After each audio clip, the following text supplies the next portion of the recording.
And for Joe Curtis, a sophomore out of San Diego, we were talking about it in the break, Maya. A lot of hard cross faces. What'd you see from Joe Curtis? Beautiful setup with those hard cross faces, and then switches over to the other side and sinks in a half. Originally, we were seeing a cross face and a leg ride, and then he gets his points there, switches to the other side for a hard half Nelson, finishing on that pin. Huge win for Columbia, which now puts them in the lead, 16-12 on team points, as we get started here with Vincent Mueller and John Pardo. Mueller, like Curtis, went 5-1 at the F&M Open. Although he's 1-5 in duels this season, he's 9-12 overall. John Pardo, 10-7.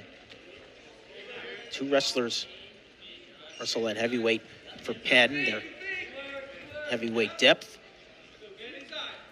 And Vince doing a good job in these opening seconds, getting to his hand fight. You saw a little bit of 2-on-1 action right there, moving Pardo to the edge. Looks to kick it through and potentially get to a leg.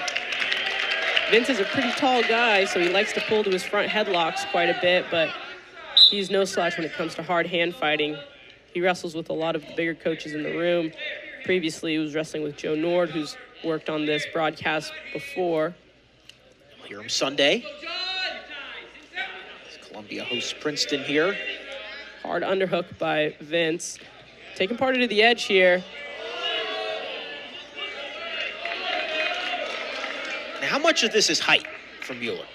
It's a good amount, but at the same time, you have to pair that with good wrestling, right? Jumping over a person just because you're tall leaves your legs open. And being tall also means you got longer legs. So sometimes it's a pro and a con, you know?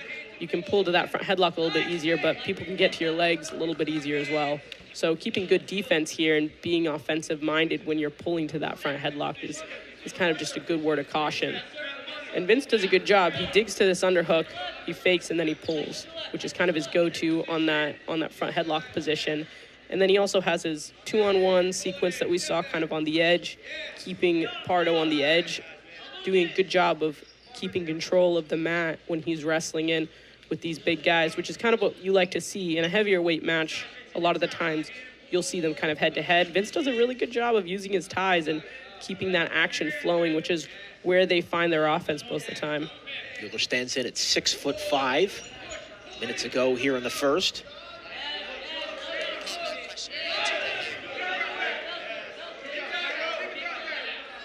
Mueller looking for something to open up, gets inside, head control. Shot attempt by Pardo. Vince does a good job of keeping his head in place and keeping Pardo off his legs. First shot attempt we saw by Pardo here. 30 seconds left in this first bout. Pardo reaching, now reaching again. Not really anything. Now Pardo goes for a shot. Right leg, Mueller. Locking on up top the for cradle three. here. Gets his 3 points with a short time. 14 seconds left. And that ride time is going to end at about 20 seconds if he stays on top here. Vince doing a good job of collecting that leg right off the bat. And that's kind of the danger with big guys, right? You drive in hard. You're a tall guy. People are going to look to sink underneath of you. Vince did a great job of making that adjustment, sitting his hips back down, not panicking, and finding his offense. We'll see it here again. Sits. Vince gets back on his toes, gets pressure back over Pardo's head, and is able to finish for his 3 points. We've seen it lately, outside the last two matches, or the first two matches, I should say, from Penn. Just an inability to finish from Penn on their shots. Columbia, the beneficiary of that. Yeah. I think our first couple of matches, 149 and 157, Penn guys were a lot more offensive in terms of finishing. They were able to get to their shots and finish quick, right? So if they're able to finish quick, then that's probably a sign that we need to do a little bit more on our defense. And I think those are the adjustments that the Columbia guys have made, is elongating that time between getting in on a shot and actually finishing a shot. And that's where they've been able to be a little bit more successful, getting reversals of that position and just keeping them off of their legs using good defense. And so they've been doing a good job of keeping that offense a little longer. Mueller brings Pardo back down to the mat. And around, he's got good control of Pardo's right leg. He's looking for a crossface here, trying to get back points, similar to what we saw from Joe Curtis. He's lost that leg ride just a bit. Still forward pressure, and Pardo trying to build up here, but Vince doing a good job of riding on those wrists, keeping Pardo from being able to put weight back on him. Hard crossface here. Saw that at 197 with Joe Curtis, as you mentioned. We're right back to it. And they're going to say stalling and 1 against Pardo. So it's 4-0. Riding time getting close to 2 minutes now. And for the bottom guy, it's their job to get up, and so that's why we're seeing that stall call. There hasn't been a real attempt for Pardo to get back up, and so they're going to hit him with a stalling and 1. Ultimately just calm and controlled right now for Vinnie Mueller as we are under 10 seconds to go in the second. Pardo sit through it, could get back points here. Mueller can. Has this assassin locked up. Strong end to the second for Vinnie Mueller. Getting his back points. Great showing by Vince Mueller. Gets that assassin locked up and then hops over to the other side and gets his back points. Good offense by Vince. Keeping Pardo controlled on bottom and then slowly working to his pinning positions. Now they're going to reset. Pardo on bottom, Mueller on top. We'll see if he can get to his offense once again. A lot of late offense from Mueller in both periods. 8-0 and then 9-0 with the riding time, well in his favor. Pardo escaped for the escape point, but still major decision territory as Mueller's got riding time locked up. 2:25 the riding time. 8-1 here. Mueller doing a good job of recollecting that club and getting to his underhook again, which is where he's been successful. Breaks through that underhook position and gets to his single, easy takedown by Vince Mueller. 11-1 plus the riding time, and he's looking for his pin here, trying to lock up another assassin attempt.